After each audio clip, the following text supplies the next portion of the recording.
चलिए, hello students, how are you.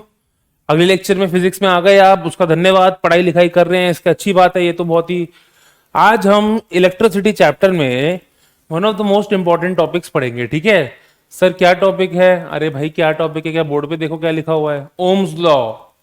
Ohm's law नाम का ये टॉपिक है जिसको आज हम अच्छे से पढ़ने वाले हैं। ठीक है, ओम्स लॉ। ओम्स लॉ क्या है सर? ओम्स लॉ क्या है?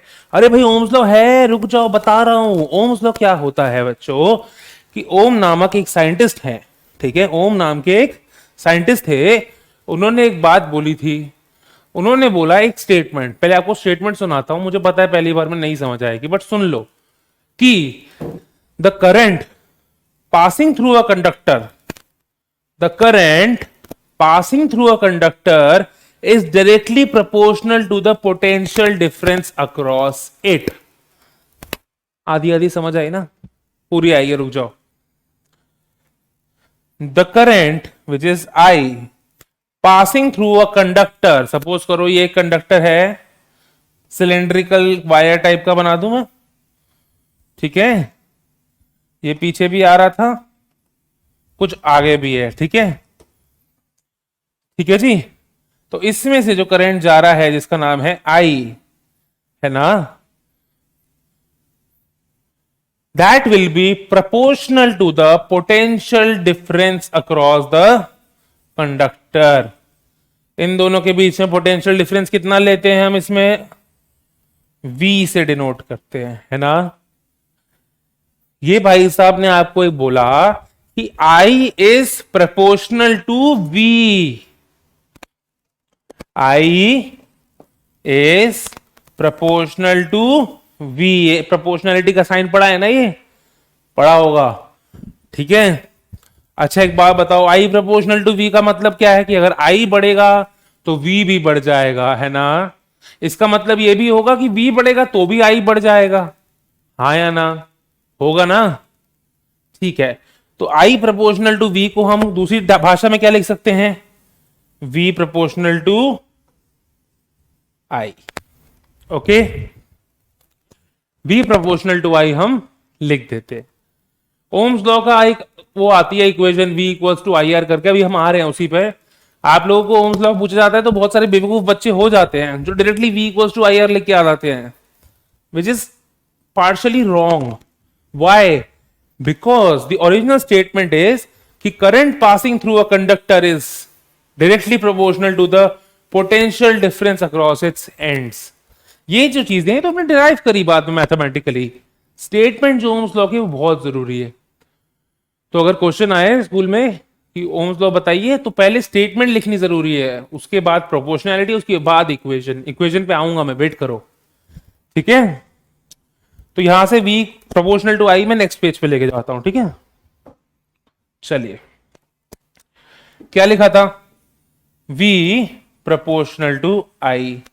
थोड़े भी पढ़े लिखे अगर आप होगे तो आपको यह पता चलेगा कि प्रोपोर्शनैलिटी को हटा के अगर हमें इक्वेशन बनानी है, इक्वल टू साइन लगाना है, तो हम एक कांस्टेंट लगा देते हैं। ठीक है, चलो इसके साथ भी हम वही करेंगे।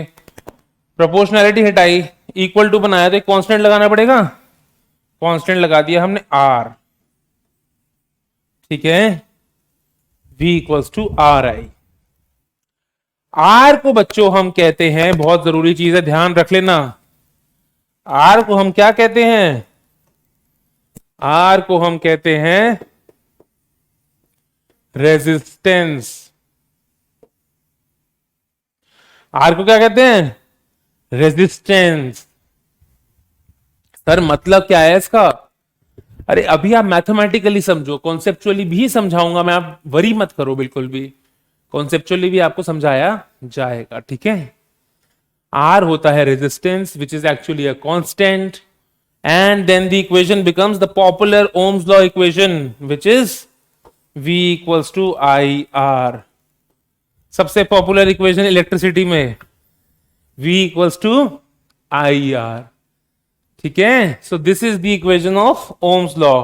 बट अगर ओम्स लॉ बताने के लिए बोला है तो वो स्टेटमेंट और वो प्रोपोर्शनैलिटी बताए बिना कभी भी ये मत लिख देना, वरना कोई भी ठीक ठाक सा स्ट्रिक्ट टीचर होगा वो नंबर काट देगा। बहुत ही लीनियंट कोई टीचर होगा तो नंबर दे देगा, वरना नहीं देगा। ठीक है, नंबर कटेंगे पक्का। ठीक है जी, आगे बढ़े। V equals to I R तो हमें समझ आ गया, पर सवाल ये उठता है कि सर आपने तो बोला था मेरी क्लास में कोई भी चीज ऐसे नहीं पढ़ाई जाती कि आपको बता दी और आगे बढ़ो, आपको तो उसका कॉन्सेप्चुअल डेप्थ बताया जाता है ना। मैं बताऊंगा, डोंट वरी एट ऑल। चलिए एग्जाम्पल देख के करते हैं। क्या इक्वेशन थी हमारी? V equals to I R. ठीक है, मैं कुछ एग्जाम्पल्स देता हूं आपको।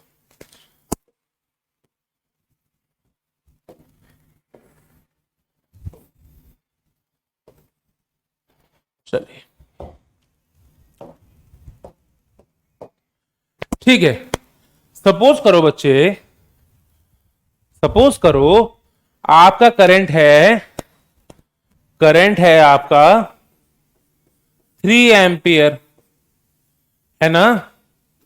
3 एम्पियर है।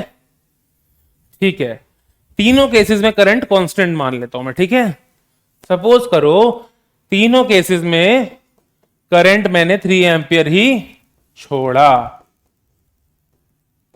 ठीक है, करंट मैंने 3 एम्पियर ही छोड़ना था मुझे। सपोज करो ए से भी मुझे 3 एम्पियर भेजना था, ये मेरी रिक्वायरमेंट थी। ठीक है, पर तीनों जो केसेस हैं उनका रेजिस्टर सपोज करो अलग अलग है। अभी रेजिस्टेंस के बारे में हम डेप्थ में आए नहीं है, मुझे पता है, पर थोड़ा कॉपरेट करने की कोशिश करो। सपोज करो इसका रेजिस्टेंस था 1 ओम। मुझे पता है मैंने यूनिट नहीं बताई है, अभी ओम बताऊंगा, उस पर भी आऊंगा। अभी जितना बता रहा हूं पहले उतना समझ लो।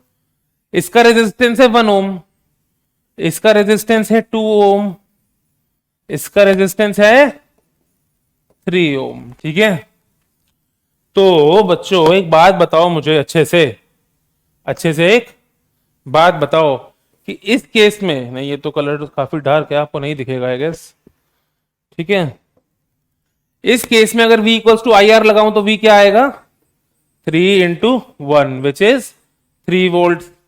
इस केस में आएगा V equals to 3 into 2 equals to 6 volt. इसमें आएगा V equals to 3 into 3 equals to 9 volt. इसका मतलब समझाने के लिए मैंने लिखवाई थी। मुझे पता है अभी आप लोगों को मैं जो लिख रहा हूं, क्यों लिख रहा हूं ये समझ नहीं आ रहा, बट क्यों लिख रहा हूं वो तब समझ आएगा जब आप मेरा अगला लाइन सुनोगे। इसका मतलब बच्चों ये है कि अगर मुझे 3 एम्पियर का करंट पास कराना है अलग अलग रेजिस्टर्स के थ्रू, तो जितना रेजिस्टेंस ज्यादा होगा मुझे उतना पोटेंशियल डिफरेंस ज्यादा मेंटेन करना पड़ेगा। ज्यादा पोटेंशियल डिफरेंस मेंटेन करने में ज्यादा पावर लगेगी, हाँ या ना? ज्यादा पावर लगेगी ना ज्यादा पोटेंशियल डिफरेंस मेंटेन करने में।